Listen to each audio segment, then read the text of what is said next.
고린도후서 7장 8절로 16절의 말씀입니다.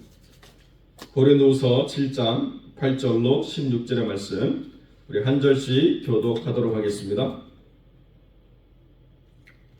제가 먼저 8절 말씀 봉독합니다.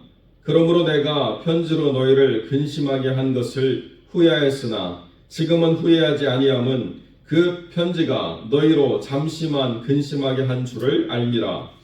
내가 지금 기뻐함은 너희로 근심하게 한 까닭이 아니요 도리어 너희가 근심함으로 내게 이른 까닭이라. 너희가 하나님의 뜻대로 근심하게 된 것은 우리에게서 아무 해도 받지 않게 하려 함이라. 하나님의 뜻대로 하는 근심은 후회할 것이 없는 구원에 이르게 하는 회개를 이루는 것이요 세상 근심은 사망을 이루는 것이니라. 보라, 하나님의 뜻대로 하게 된 이 근심이 너희가 얼마나 간절하게 하냐, 얼마나 변증하게 하냐, 얼마나 분하게 하냐, 얼마나 두렵게 하냐, 얼마나 사모하게 하냐, 얼마나 열심히 하냐, 얼마나 벌하게 하였는가. 너희가 그 앞에 일체 너희 자신의 깨끗함을 나타내라.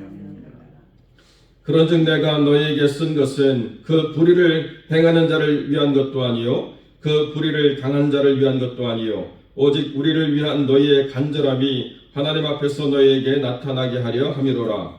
이로 말미암아 우리가 위로를 받았고 우리가 받은 위로 위에 기도의 기쁨으로 우리가 더욱 많이 기뻐하는 그의 마음이 너희 우리로 말미암아 안심함을 얻었습니다.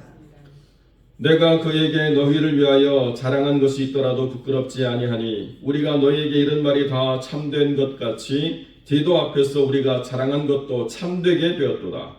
그가 너희 모든 사람들이 두려움과 떨므로 자기를 영접하여 순종한 것을 생각하고 너희를 향하여 그의 심정이 더욱 깊었습니다. 함께 읽습니다. 내가 범사에 너희를 신뢰하게 된 것을 기뻐하노라. 아멘. 본문을 통해서 후회해도 해야 할 사역이라는 제목으로 이 말씀을 함께 나누겠습니다.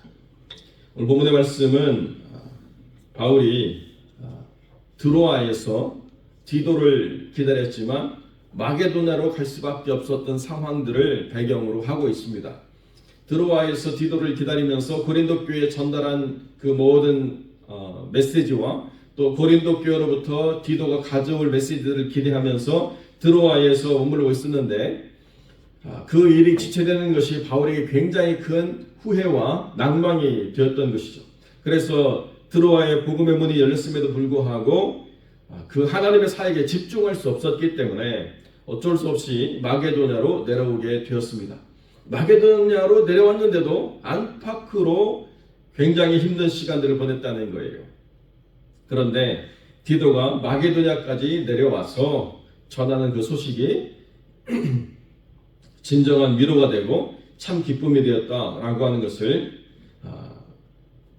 다시 이야기하게 되면서 내가 처음에는 후회했지만 그러나 이 후회를 통해서 이룬 열매를 보니까 이게 후회해도 해야 될 사역이라고 하는 것이구나라는 것을 분명하게 전해주고 있는 것이죠. 그러니까 처음에는 우리를 향하여서 마음의 문을 열고 우리를 수용해라, 우리를 영접하라 이렇게 이야기하면서도 그 마음이 좁아져 있는 것에 대해서 굉장히 힘들어했지만 그럼에도 불구하고 그 좁아진 틈 안에서도 정결이라고 하는 문제에 집중했다는 것이 얼마나 큰 위로와 또 희망인가라고 하는 것을 다시 이야기해 주고 있습니다. 그러니까 사역자의 모든 그 관계가 목자와 양의 관계가 항상 좋기만은 한 것이 아닙니다. 그러나 내가 내 마음을 다 그대로 표현할 수 없고 또 내 마음대로 모든 것이 수용되어지지 않는다 하더라도 목자와 양의 관계가 어긋나거나 잘못된 것은 아니라는 것입니다. 내가 무언가를 생각하는 것을 그 사람도 생각하고 내가 무언가를 기뻐하는 것을 그 사람도 기뻐하기 때문에 우리는 참 하나가 되었어라고 말할 수 있는 것은 어느 한때예요. 또 어떤 때가 있느냐? 서로가 불일치와 서로와 하나 되지 못하는 그런 긴장감이 있는 때도 얼마든지 있을 수 있습니다. 그러나 그 긴장감이 있는 그때가 오히려 믿음 안에서 중요한 순간인 것은 그 긴장감을 통하여서 바른 말, 옳은 관계를 회복하기 위한 분명한 그 메시지를 전달함으로 말미암아 깨닫지 못했던 영혼이 항상 그 틀 안에서만 좋고 항상 그 틀 안에서만 기뻐하고 항상 그 틀 안에서만 하나 되기를 즐거워했던 그 영혼이 스스로의 틀을 깨기 위한 엄청난 노력과 수고를 통해서 더 분명하게 자기를 정결하게 하는 그런 영적 성장을 가져오게 된다라고 이야기하고 있다는 것입니다. 그러니까 깨끗하게 되는 것이 그냥 하나님께 기도했더니 어느 한순간 마치 내가 아무런 갈등이나 염려나 고민이 없이 하나님이 나를 다 깨끗하게 씻어줬구나라고 하는 그러한 순간으로만 되어지는 것이 아니라는 것입니다. 여기 11절에 보면 하나님의 뜻대로 하게 된 이 근심이 너희로 얼마나 간절하게 하며 얼마나 변증하게 하며 얼마나 분하게 하며 얼마나 두렵게 하며 얼마나 사모하게 하며 얼마나 열심 있게 하며 얼마나 벌하게 하였는가 라고 하는 과정을 다 드러내준다는 거예요. 우리가 그 모든 그 불편한 긴장감 속에서 왜 이런 이야기를 했는가 라고 하는 것을 고민하면서 갖게 되는 우리의 마음의 갈등, 우리의 열심, 우리의 자세, 이 모든 것들을 바울이 다 파악하고 있다는 것입니다.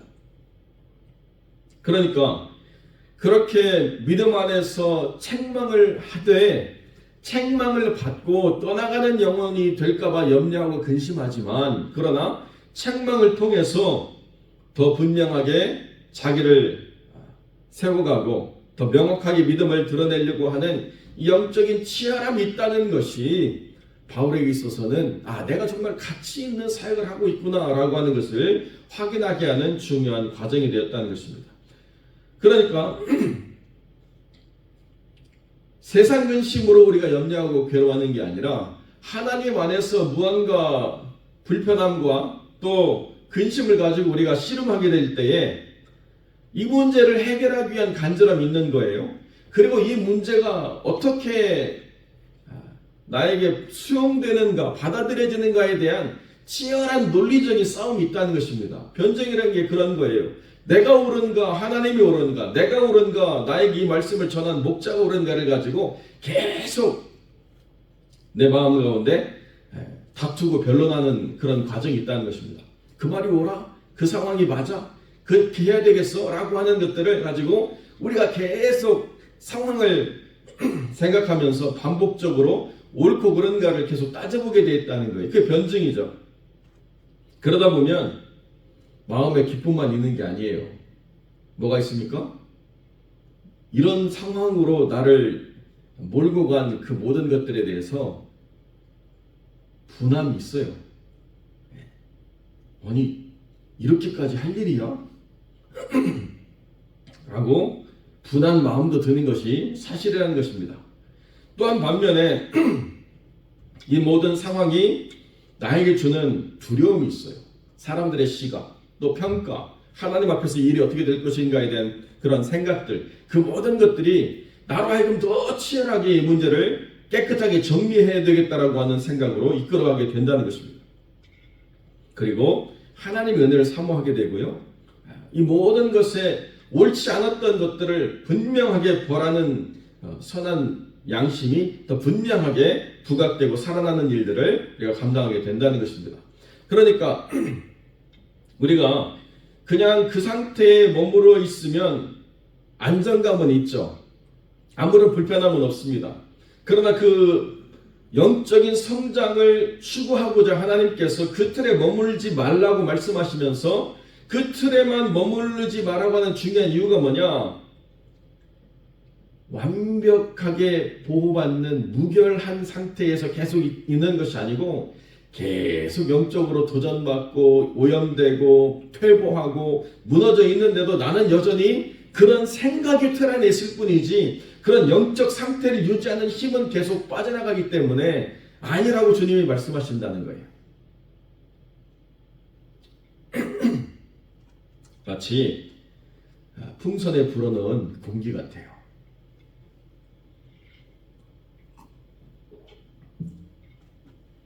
D.L. 모디가 자기의 영적 상태를 이야기할 때 풍선 이야기 했거든요.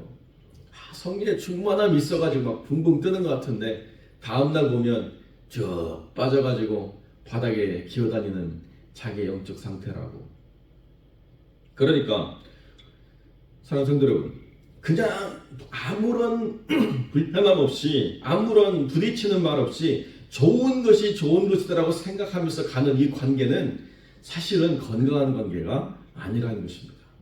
그러니까 마음을 열고 영접했는데 왜 내 마음을 아프게 해만 우리가 이야기하는 게 아니라 마음을 열고 영접했더니 그를 통해서 마음의 지경을 확장하는 그 역사가 일어나더라. 그래서 지금까지 내가 잘하고 있다고 생각했는데 계속 그것에 대해서 더 무언가 변화를 내가 추구해야 되고 무언가 영적 성장을 더 가져가야 된다라고 하는 이 상황들이 나로 하여금 이 모든 혼란한 그 과정을 겪어내야만 되는 순간으로 몰아가게 돼 있다는 것입니다. 간절해야 되고요. 누가 옳은지 그런지를 계속 따져봐야 되고요. 그런 상황이 화가 나기도 하고 밉기도 하고 또 한편으로는 두렵기도 하고 또 여러 가지 그런 복잡한 내 안에 그 싸움들이 있다는 거예요. 그래서 어떻게 되느냐? 그 모든 일에 대해서 일체 너희 자신의 깨끗함을 나타내었느니라 라고 설명되어진다는 것입니다. 그러니까요, 믿음 안에서 영적인 성장을 갖는다라고 하는 것은 아무런 내 안에 저항이 없이 그냥 하나님이 나를 다 닦인 길로 왕자님 공주님 모시듯이 그냥 에스코트 해가지고 데려가는 게 아니라는 거예요. 얼마나 이 안에서 치열함이 있는지, 얼마나 이 안에서 정말 남모를 싸움이 있는지, 불편한 감정이 있는지 그런 것들이 다 지나가게 된다는 것입니다. 한국의 유명한 요리사 강래오라고 하는 사람이 있는데요. 이 사람이 한때 반짝 떴다가 여러 사람들의 그 명예훼손 같은 그런 이야기들로 막 구설에 올라가지고 모든 것을 내려놓고 시골로 가서 좋은 먹거리를 만든다고 10년 동안 농사 짓고 했었습니다. 뭐 일반 사람 같으면 자기 변명을 위해서 뭐 이것도 끌어다 놓고 저것도 끌어다 놓고 다 하는데요. 그냥 10년 동안 아무런 변명 안 하고 그냥 자기 삶에 충실히 살았는데 나중에 어떤 일이 있었느냐, 세계적인 그 셰프로 자기의 스승이었던 그 스승이 마지막에 전 세계적으로 내가 인정하는 내 수제자 50명을 뽑는데요. 한국에는 유일하게 그 사람이 들어가 있더라고요. 그러니까 그때서 사람들이 야, 아니 이렇게 확실한 증거가 있는데 왜 이야기하지 않냐? 그랬더니 그런 진흙탕물에 내가 빠질 필요가 없다는 거예요. 자기들끼리 옳으냐 그래냐 따지는 거지 나는 아무런 변명할 거리가 없다는 거죠. 그 10년의 인내, 그 10년의 치열함, 이제서 사람들이 막 이제 높이기 시작하는 거예요. 그러니까 하는 얘기가 이거 나가지고 또 숏클립 만들어서 돈 많이 벌겠네 사람들이 이렇게 또 비웃더라고요. 어떤 필드에서 내가 있느냐 따져봐야 된다는 거예요. 그냥 그 사람들 속에서 이전 투구하고 막 하는 게 아니라 이런 치열함이 내 안에 일어나서 내가 더 영적으로 성장해 가면 어떤 사람들의 그러한 불의와 또 어떤 사람들의 그러한 구설에 내가 휩쓸리지 아니하고 일체 자신의 깨끗함을 분명하게 드러내는 때가 있게 된다는 것입니다. 그러니까 이 모든 일들은 누구를 위한 거냐? 불의를 행한 자를 위한 것도 아니고 그 불의의 피해자가 된 사람들을 위한 것도 아니고 우리를 위한 너희의 간절함이 하나님 앞에서 너희에게 나타내게 하려 합니다 라고 이야기하고 있다는 것입니다. 그러니까 이 책망에 해당하는 불의를 행한 사람 또는 그 불의 때문에 피해 입은 사람들의 교통정리를 위해서 이 얘기를 한 것이 아니라 교회가 영적인 수준의 가치를 높여버리는 일로 이 일을 드러냈다는 거예요. 그러니까 옳으니 그러니 따지는데요. 그보다 더 높은 수준으로 교회가 성장하면 모든 사람들이 한눈에 파악하게 된다는 거예요. 이게 무엇 때문에 일어난 일인지, 사람으로 인한 일인지 영적인 일인지 영적 대적이 누군가를 통해서 교회를 어지럽히는 일인지 분별하게 된다는 것입니다. 그것이 아니면요 계속 싸우고 다투는 일로 교회가 소모전을 벌일 수밖에 없다는 거죠.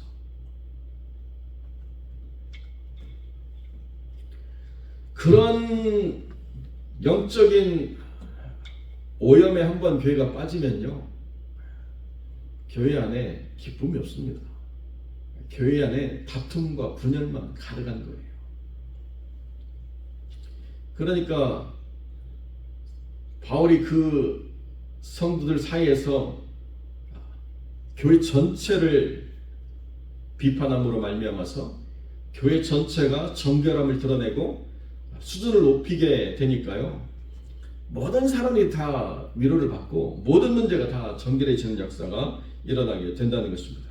그로 말미암아서 바울이 뭐라고 이야기하느냐, 우리에게서 아무 해도 받지 않게 하려는 일들이 일어났다라고 9절에 이야기하고 있다는 것입니다. 아니 이런 일들을 통해서 하나님이 벌하시는 일이 일어나는 게 아니라 우리에게서 해를 받지 않는 일이 일어난다. 여러 가지로 이 문제를 설명할 수가 있는데요.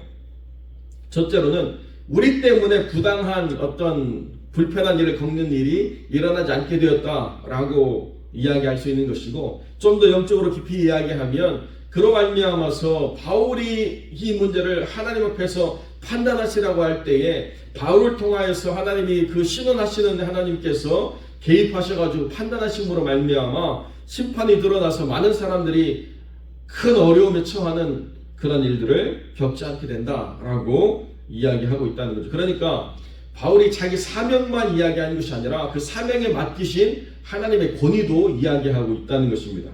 그때 성도들이 다 깨닫고 돌이킴으로 말미암아서 내가 너희를 범사에 신뢰하는 자가 되는 것을 내가 기뻐한다라고 바울이 이야기하게 됐다는 거예요.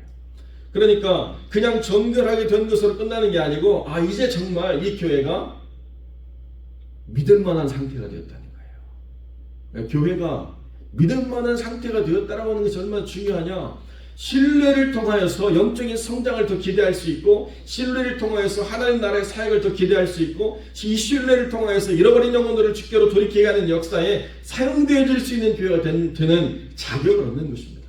이게 중요한 거예요. 우리는 다 갖췄으니까 사람만 보내주면 됩니다. 아니요. 하나님의 신뢰를 얻어야 돼요. 하나님이 이 교회를 신뢰할 만한 그런 교회로 세워지는 것, 이것이 중요하다는 것입니다. 왜 그런가? 여러분, 어떤 사람들이 좋은 면도 있고 부족한 면도 있습니다. 훈련된 면도 있고 훈련되지 않은 면도 있습니다. 그러나 교회가 하나님의 신뢰를 받는 수준으로 올라가면 자기의 약점을 정당화하려고 하지 않아요. 자기의 부족함을 인정하고 영적인 그 가치 기준이 높은 교회 안에서는 나도 저렇게 믿음의 생활을 가져야 되겠구나라고 하는 자각이 일어나는데, 그러한 것들이 없는 교회는요, 내가 이 교회에서 인정받으려고 하는 그 열망이 커서 자기의 허물과 자기의 모순을 인정하지 않고 자기를 계속 주장하는 일만 드러나게 되어 있다는 거예요.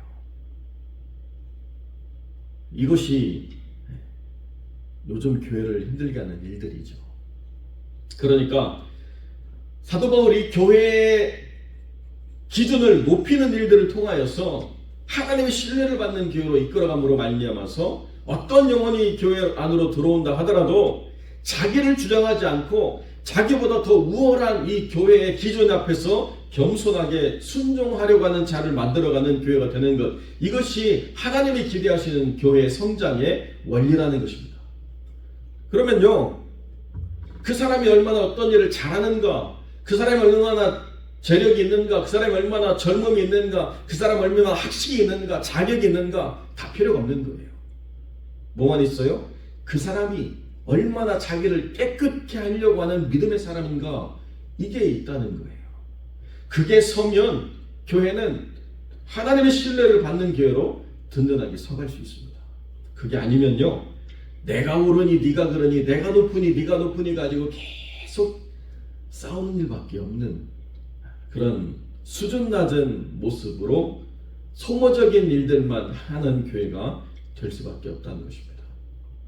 교회는 치열하게 자기를 정결하게 드러내려고 하는 믿음의 싸움 앞에서 계속 기준을 높여가는 교회가 되어지는 것, 그것이 하나님이 원하시는 교회라는 것입니다. 사랑하는 성도 여러분, 지금 화평장로교회가 어떠한 영적인 기준을 가지고 어떠한 신앙의 공동체를 이루려고 하는가, 우리가 우리 자신을 돌아보고 우리가 정말 우리끼리 좋고 우리끼리 편하고 우리끼리 즐거운 교회가 아니라 때로는 내 안에서 치열한 자기 변망과 치열한 변증과 치열한 간절함이 일어난다 하더라도 영적인 기준을 높여서 더 정결해지기를 소망하는 교회가 될 때 이 교회는 정말 잠시 있다가 사라지는 교회가 아니라 하나님 쓰시는 교회, 하나님이 신뢰하시는 교회, 하나님 뜻대로 사용되어짐으로 그 역사를 드러내는 교회로 이루어져 가겠구나라고 하는 분명한 자각과 확신을 우리가 갖게 된다는 것이죠. 여러분, 우리가 아들이 20살이 되면 성년이 되었다라고 생각하는 것이 있습니다. 교회도 20년 차가 되면요, 이제 장성한 분량에 이르러야 되는 것 아니겠습니까? 그렇기 때문에 사람들 사이에서 옳고 그름을 가지고 시시비비를 따지는 수준의 교회가 아니라 믿음의 정결함을 가지고 하나님 앞에서 얼마나 자기를 깨끗하게 드러내려고 하는가를 치열하게 서로 도전하고 고민하는 그런 하나님의 신뢰를 받는 걸어가는 성도들로 교회로 세워져가는 복된 영혼들이 되시기를 주님의 이름으로 간절히 축원드립니다.